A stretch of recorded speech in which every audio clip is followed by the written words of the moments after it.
کرتاس کے چہرے پر ایک لفظ لکھا میں نے، اس لفظ کی خوشبو سے کرتاس معطر ہے، اس لفظ کی کرنوں سے عالم بھی منور ہے، وہ لفظ مکمل ہے، وہ لفظ محمد ہے۔ روح شمس و قمر محمد، مطلوب باموتر محمد، راہدار رہبر محمد، راکب بحر و بر، اللہ نے نام ہی ایسا رکھوایا ہے، وہ کتا بھونکے گا بھی فرانس والا تب بھی میرے آقا کا نام لے گا تو تعریف ہی ہوگی۔ بولیے بولیے محمد۔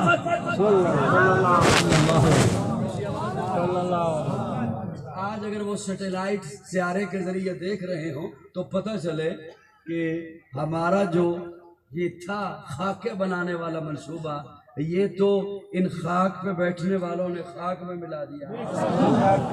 روح شمس و قمر محمد، مطلوب باموتر محمد، راہدار رہبر محمد، راکب بحر و بر محمد، نطق شیریں اثر محمد، طیب و طاہر محمد، مزمل و مدثر محمد، نبی الحرمین محمد، سرور کونین محمد، محبوب رب المشرقین محمد، جد الحسن والحسین محمد، امام القبلتین محمد، شفیع المذنبین محمد، سید العارفین محمد، سید الساجدین محمد، مشعل بزم وفا محمد، واجب حل عطا محمد، گوہر ارتقا محمد، گوہر انما محمد، سید الاصفیاء محمد، آفتاب ہدا محمد، مہتاب عطا محمد، یاسین و طہا محمد، رحمت للعالمین محمد، رہبر السالکین محمد، راحت العاشقین محمد، صاحب کعبہ کوثر محمد، رسول الثقلین محمد، نازش دو جہاں محمد، رحمت پر سوا محمد، عادی انسجا محمد، فخر کون و مقام محمد۔ ایمان سے زیادہ مقدم محمد، بے شک دین سے زیادہ مقدس محمد، فرشتوں سے زیادہ معصوم محمد، جان سے زیادہ پیارا محمد، والدین سے زیادہ محترم محمد، اولاد سے زیادہ عزیز محمد، دھڑکن سے زیادہ قیمتی محمد، مسکراہٹ سے زیادہ خوبصورت محمد، شہد سے زیادہ میٹھا محمد، شبنم سے زیادہ پاکیزہ محمد، خوشبو سے زیادہ معطر محمد صلی اللہ علیہ وسلم۔ میں جو ایک نکتہ آپ کی خدمت میں، صرف بس ایک نکتہ عرض کر کے میں اجازت چاہ رہا ہوں۔ میں چاہتا ہوں کہ میں وہ آپ کی توجہ چاہتے ہوئے، علماء کرام کے چہرے بھی مجھے دکھائی دے رہے ہیں، اللہ علماء کو سلامت رکھے، ان کے حوالے کر سکوں، اس میں آپ کی تھوڑی سی مسکراہٹ ہوگی، میں وہ جملہ آپ تک پہنچا سکوں گا۔ ایک جملہ آپ سنتے ہیں مولانا شفقت صاحب آپ کے حوالے کہ اللہ نے اس دھرتی پر کوئی چیز بے مقصد پیدا نہیں کی۔ یہ جملہ سننا ہوا ہے نا، بلکہ آپ بولتے ہیں۔ اگلا جملہ میں عرض کر رہا ہوں، اس کے ساتھ نتھی کرنا ہے۔ اللہ نے اس دھرتی پر کوئی چیز بے مقصد پیدا نہیں فرمائی، ہر چیز کا مقصد ہے، زیرو ہے یا بے جان ہے۔ جس چیز کا جو مقصد ہے جب وہ پورا ہو جائے، میرے اللہ کا قانون ہے، میرے اللہ کی عادت مبارکہ ہے، اللہ اس چیز کو اٹھا لیتے ہیں۔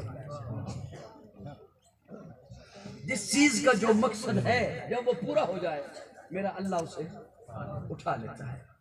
ہم غم کی وجہ سے اور جدائی کی وجہ سے کہہ دیتے ہیں کہ فلاں حضرت جلدی چلے گئے، لیکن میرا ایمان ہے کہ ان کی قسمت میں رب نے جتنا کام لکھا ہوتا ہے وہ کر چکے۔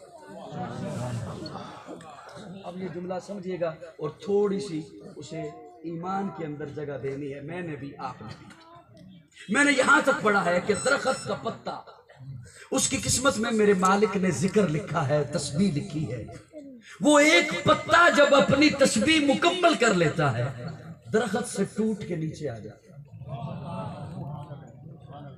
ناراض نہ ہونا جملہ سن کر، بات ہو سکتا ہے ساتھی ناراض ہو جائے، لیکن جن کے سمجھ آ جائے اور ایمان کی بات ہو وہ تھوڑا سا مسکرا دیجئے گا۔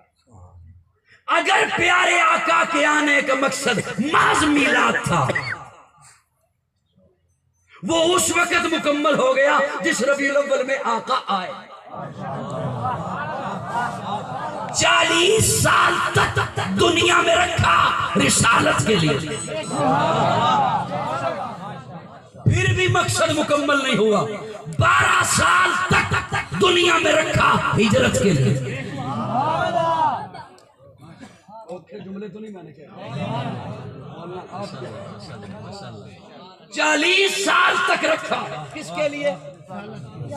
اب سنیے گا، وہ رسالت ہے کہ میں بڑی جلدی ختم کر دوں گا، آپ کو پتہ بھی نہیں چلتا رسالت ہے کیا۔ بچہ پیدا ہو آپ کے گھر، کسی کے گھر، ادھر بچہ پیدا ہوا، ادھر والدین پہنچ گئے گارمنٹس کی دکان پر، بوتیک کی دکان پر، 0 سائز کا لباس دے دے، 0 سائز کا بچہ 1 سال کا ہو گیا۔ اب اگر کوئی 0 سائز کا لباس تو فتن بھی لائے تو انہوں کہندے نا یار تیری مہربانی، میری بات سمجھیے گا خدا را۔ بچہ 5 سال کا ہوا، اب 1 سال والا لباس اسے نہیں آتا۔ بچہ 10 سال کا ہوا، اب 5 سال والا لباس اسے نہیں آتا۔ بچہ 12 سال کا ہوا، اب 8 سال والا لباس اسے۔ ایک وقت آتا ہے بچہ اپنے جوبن پہ پہنچ گیا، جتنا اللہ نے اسے قد عطا کرنا ہے وہاں پہنچ گیا۔ اب جو لباس کا سائز ہے اب یہی رہے گا، یہی رہے گا۔ علماء کرام آپ کے حوالے ہے جملہ، بخیلی نہ کیجئے گا۔ اللہ نے اس کائنات کو بنایا، ایک شریعت چاہیے تھی، تقاضوں کے مطابق جناب آدم لے کر آئے۔ کائنات بڑی ہوئی، تقاضے بدلے، جناب نوح ایک لباس لے کر آئے۔ کائنات اور بڑی ہوئی، تقاضے بدلے، جناب ابراہیم ایک لباس لے کر آئے۔ کائنات جب اپنے جوبن پر پہنچی، بھرپور جوان ہوئی، آخری لباس چاہیے تھا جو آخر تک رہتا، تو میرے آقا اپنی رسالت لے کر آئے۔ ماشاءاللہ ماشاءاللہ۔ اب توجہ، جزاک اللہ، بس توجہ کی ضرورت ہے۔ یہ جملے انشاءاللہ آپ کے ذہنوں میں بیٹھتے جائیں گے۔ اب حضرت میں آپ کے حوالے کر، میں بڑا سمیٹ رہا ہوں، چودھری صاحب آپ کی شفقت، آپ کی توجہ رہے گی۔ وہ لباس ہے کیا؟ بس یہ نکتہ ہے جو آپ کے حوالے کرنا ہے۔ وہ لباس ہے کیا؟ وہ لباس، یہ جملہ آپ نے ضائع کر دیا تو دکھ ہوگا جب صبح کسی سے سنیں گے کہ یہ میں نے سنا اور میں اس پہ بولا تھا یا نہیں بولا تھا۔ وہ لباس آج میں اپنے اوپر پہنوں تو میں متقی، وہ لباس آج تجھے تیرا مرشد پہنائے تو تم مومن، وہ لباس آج تجھے تیرا پیر پہنائے تو تم مومن، وہ لباس آج تجھے تیرا استاد پہنائے تو تم متقی، اور جنہیں وہ لباس حضور خود پہنائے،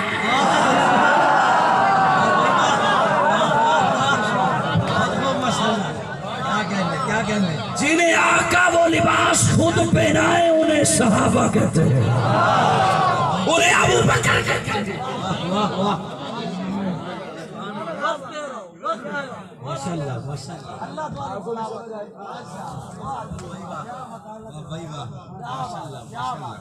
وہ لباس آج میں خود پہنوں تو میں متقی، وہ لباس آج آپ کو آپ کا مرشد پہنائے، مخدوم پہنائے تو آپ متقی، اور جنہیں لباس حضور پہنائے ان کے متعلق کوئی کہے نہیں میں نے ابھی تحقیق کرنی ہے، اور کہے وہ میں نے تحقیق کرنی ہے، جسے گھر میں بیوی دوسری دفعہ سالن بھی نہ دے۔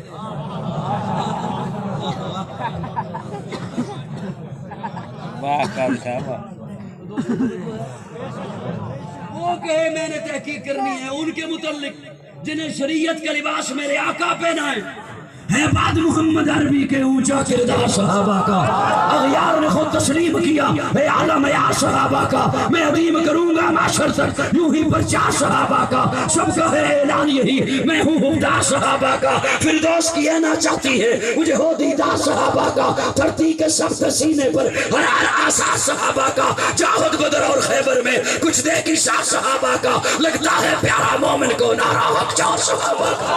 خلافت راشدہ، خلافت راشدہ، خلافت راشدہ، ماشاءاللہ ماشاءاللہ ماشاءاللہ۔ اب میں اسی نقطے کے ساتھ ایک نقطہ عرض کرنا چاہتا ہوں۔ آپ جیسے اہل علم کی توجہ کی ضرورت ہے۔ لباس آقا لے کر آئے، میرے جملے میں سمجھ آ رہے ہیں؟ مجھ سے پہلے بھی بہت کلام پڑھا گیا اور میرے بعد بھی انشاءاللہ پڑھا جائے گا، بے فکر رہیے، تھوڑا سا مسکراتے رہیے۔ آقا لباس لے کر آئے، حکم دیا رسالت کا پیغام، سچے بنا، سچے بنا، ابو بکر ماڈل دیتا ہوں، عادل بنا، عمر دکھاتا تھا، کیونکہ انہیں لباس حضور نے خود پہنا اور ایسا لباس پہنایا، ایسا لباس پہنایا۔ جناب پیارے آقا معراج سے واپس تشریف لا رہے ہیں، جبریل کو کہتے ہیں جبریل میں جا رہا ہوں، میں جا کے جب بتاؤں گا کہ میں یوں گیا تھا آیا ہوں تو مانے گا کون؟ جناب جبریل کہتے ہیں یا رسول اللہ سارے انکار کریں گے، ابو قحافہ کا بیٹا ابو بکر اقرار کرے گا۔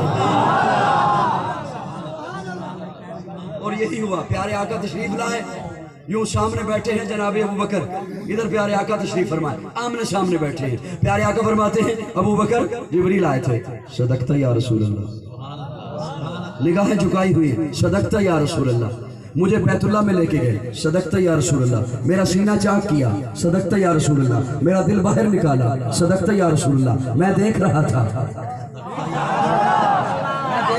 صدقت یا رسول اللہ، جنت سے انوارات لایا تھا، انہیں میرے سینے میں رکھا، صدقت یا رسول اللہ، براق پہ بٹھایا، صدقت یا جبریل، حضرت ابو بکر نے نگاہیں جھکائی ہوئی، صدقت یا رسول اللہ، صدقت یا رسول اللہ، براق پہلے پہ پہنچی، 7ویں آسمان پہ پہنچی، صدقت یا رسول اللہ، سدرہ کو کراس کیا، صدقت یا رسول اللہ، میں عرشوں پہ پہنچا، صدقت۔ ایک جملے پر بھی ابو بکر نے یہ نہیں کہا اچھا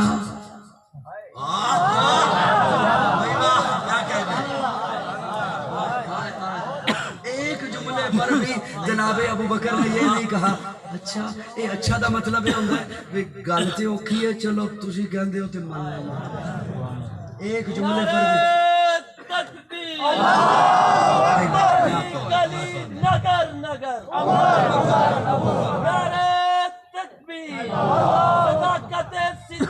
صدیق خود خدا نے کہا، یوں ہی صدیق خود مصطفیٰ نے کہا، اس کو صدیق خود مرتضیٰ نے کہا، اس کو صدیق سب اولیاء نے کہا، ہم بھی کہتے ہیں صدیق صدیق ہے، جو نہ صدیق مانے وہ صدیق ہے۔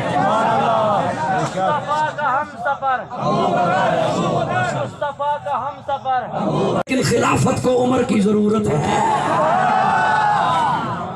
میں عمر کو خلافت دے کے نہیں جا رہا، خلافت کو عمر دے کے جا رہا۔ حضرت ابو بکر نے یہ جملہ آپ کے حوالے کرنا ہے، حضرت ابو بکر نے وہ پرچی لی، لوگوں میں بیٹھے، لوگوں میں تشریف لائے حضرت ابو بکر، اور لوگوں میں آ کے فرمایا اس پرچی پر جس کا نام تجویز کیا ہے منظور ہے، اس پرچی پر جس کا نام تجویز کیا ہے منظور ہے۔ ایک کونے سے آواز آئی نہیں، دیکھا تو جناب علی ہے، مولا علی ہے، آپ کو کیا ہوا، آپ کی کیا رائے ہے؟ حضرت علی فرماتے ہیں اس پرچی پر، چپ رہو آپ کی مرضی، بولو آپ کی مرضی، میں نے اپنے خراب گلے کے باوجود حاضری لگا دی۔ حضرت علی فرماتے ہیں اس پرچی پر اگر عمر کے علاوہ کسی اور کا نام لکھا ہے تو منظور ہے، اس پرچی پر اگر حضرت عمر کے علاوہ کسی اور کا نام لکھا ہے تو منظور نہیں ہے۔ اسی لیے تو اکابرین نے بتایا ہے کہ عمر انتخاب رب کا بھی ہے، عمر انتخاب حضور کا بھی ہے، عمر انتخاب مولا علی کا بھی ہے۔ نعرہ تکبیر نگر نگر گلی گلی عمر عمر علی علی نگر نگر گلی گلی نگر نگر گلی گلی میری بات سمجھ آ رہی ہے نہیں آ رہی؟ بھی کہیں بحث ہو، جب بھی کہیں جھگڑا ہو، اسٹیج والوں آپ کی بھی خصوصی توجہ، اور جتنے بھی حضرات میرے اپنے بیگانے جتنے تشریف لائے ہیں، خصوصاً حکومتی اداروں سے حضرات موجود ہوں گے، وہ میرا یہ موقف ضرور نوٹ کیجئے گا۔ توجہ ہے صاحبان، میرا موقف یہ نوٹ کیجئے گا، جتنے بھی حضرات تشریف لائے، جب بھی کہیں عوامی ایک بات کرنے چلا ہو، جب بھی کہیں بات ہوتی ہے، بحث ہوتی ہے، کوئی جھگڑا ہو جائے، لوگ کہتے ہیں یار اصل میں دو طبقے ہیں، ایک طبقہ صحابہ صحابہ کرتا رہتا ہے، ایک طبقہ اہل بیت کرتا رہتا ہے۔ میں یہ عوام کی بات بتا رہا ہوں، کہتے ہیں نا بندے، یار بولو نا، میرے خیال میں بوجھ بن گیا ذہن پہ تھوڑا سا۔ لوگ عوامی رائے جب بیٹھکوں میں، چوکوں میں، چوراہوں میں، داروں میں، ڈیروں میں بیٹھتے ہیں نا، تو کہتے ہیں یہ دو طبقے ہیں، ایک طبقہ صحابہ کرتا رہتا ہے اور ایک طبقہ اہل بیت۔ میں اس بات سے متفق نہیں، لیکن ایک لمحے کے لیے، خدا را میری بات سنیے گا، ایک لمحے کے لیے اگر میں یہ بات تسلیم کر لوں کہ ایک طبقہ صحابہ والا ہے، ایک طبقہ اہل بیت والا ہے، تو میں جج آپ کو بناتا ہوں، منصف آپ بنیے، انصاف آپ کیجئے۔ ایک طرف سے اگر صحابہ کو برا بلا کہا جا رہا ہے تو کیا دوسری طرف سے اہل بیت کو بھی برا بلا کہا جا رہا ہے؟ جی، تو اس کا مطلب ہے یہ رائے غلط ہے، جو صحابہ والا ہے وہی اہل بیت والا ہے، جو اہل بیت والا ہے وہی صحابہ والا ہے۔ جملہ سن تو لیا آپ نے، اسے سمجھنا تھوڑا سا مشکل ہے۔ جو طبقہ صحابہ والا ہے وہی اہل بیت والا ہے، جو طبقہ اہل بیت والا ہے وہی صحابہ۔ اب اسے سمجھئے گا میرے اس جملے سے، حضرت موسیٰ 40 دن کے بعد، بڑی توجہ، 40 دن کے بعد طور سے واپس تشریف لائے حضرت موسیٰ، پیچھے چھوڑ کے گئے تھے حضرت ہارون کو۔ حضرت ہارون کو قائم مقام بنا کر گئے، سامری جادوگر کا جادو چلا، اس نے قوم کو ورغلایا، ایک بچڑا بنایا، اس کی عبادت شروع ہو گئی۔ حضرت موسیٰ طور سے واپس تشریف لائے، غصے میں تھے، اور جب دیکھا کہ قوم نے ایک بچڑے کی، ایک جانور کی عبادت شروع کر دی، ایک جانور کو پوجنے لگ گئے، تو غصے ہوئے حضرت ہارون کو کہ میں آپ کو قائم مقام بنا کے گیا تھا، انہوں نے شرک شروع کر دیا، آپ نے منع کیوں نہیں کیا؟ میری بات سمجھ آ رہی ہے؟ حضرت ہارون نے فرمایا میں نے منع کیا، یہ باز آئے نہیں، یہ رکے نہیں، ان کی اپنی بدبختی، یہ رکے نہیں۔ تمام انبیاء میں حضرت موسیٰ کی جلالی طبیعت، حضرت موسیٰ اتنے جلال میں آئے، ایک ہاتھ میں حضرت ہارون کے سر کے بال پکڑ لیے، ایک ہاتھ میں داڑھی مبارک پکڑ لی۔ میری بات سن رہے ہیں؟ حضرت موسیٰ تمام انبیاء میں جلالی طبیعت، اتنے غصے میں آئے، ایک ہاتھ میں سر کے بال پکڑ لیے اور ایک ہاتھ میں داڑھی پکڑ لی۔ جن کی توجہ اس وقت بھی کہیں اور ہے، وہ ایک لمحے کے لیے توجہ اپنی واپس لے آئیں۔ میرا یہ جملہ توجہ سے سن لیں، آپ فرقہ واریت کے چہرے پہ تماچا مار کے اٹھیں گے آج انشاءاللہ۔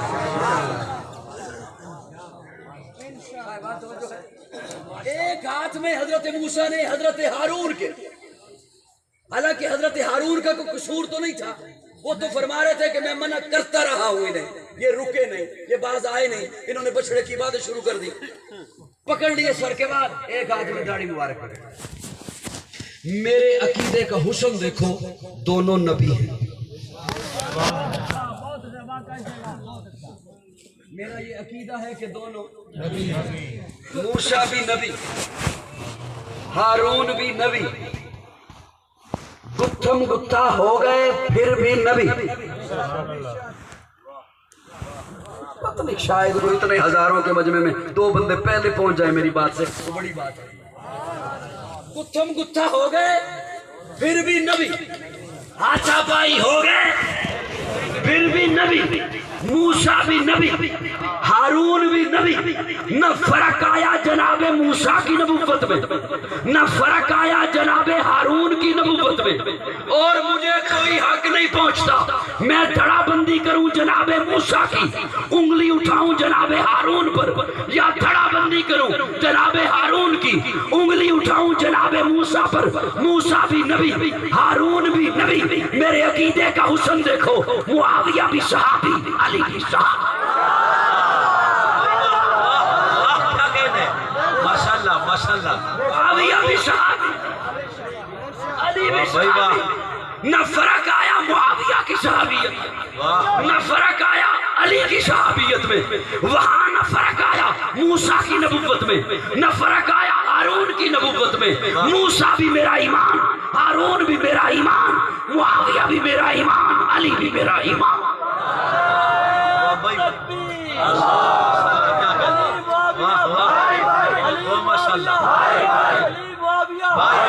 وکیل صحابہ قاضی مطیع اللہ میری بات سمجھ آئی ہے یا نہیں آئی ہے؟ بہت بہت ماشاءاللہ۔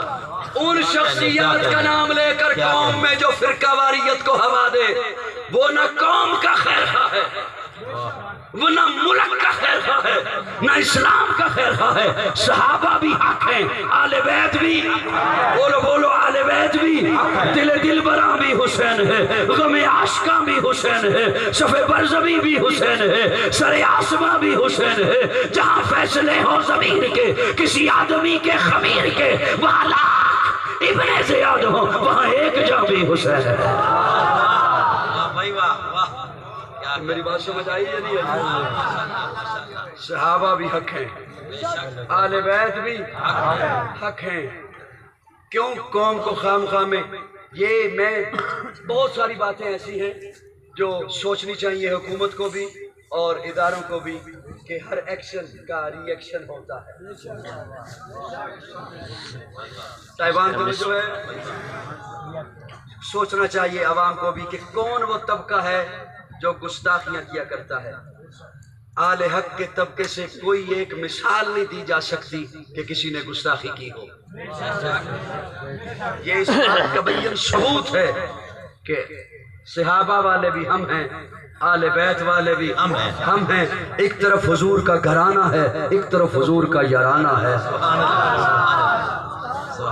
صاحبان توجہ ہے، ایک طرف حضور کا گھرانہ ہے، ایک طرف حضور کا یارانہ ہے۔ جناب علی جب فرشتے کی بات کرتے ہیں سیدہ فاطمہ کے لیے تو پیارے آقا فرماتے ہیں علی آپ کے پاس حق مہر کے پیسے ہیں، گھر میں سامان ہے؟ نہیں یا رسول اللہ۔ فرمایا انتظام کیجئے، زیرہ اٹھائی باہر بیچنے کو نکلے، سامنے سے جناب عثمان آ رہے ہیں۔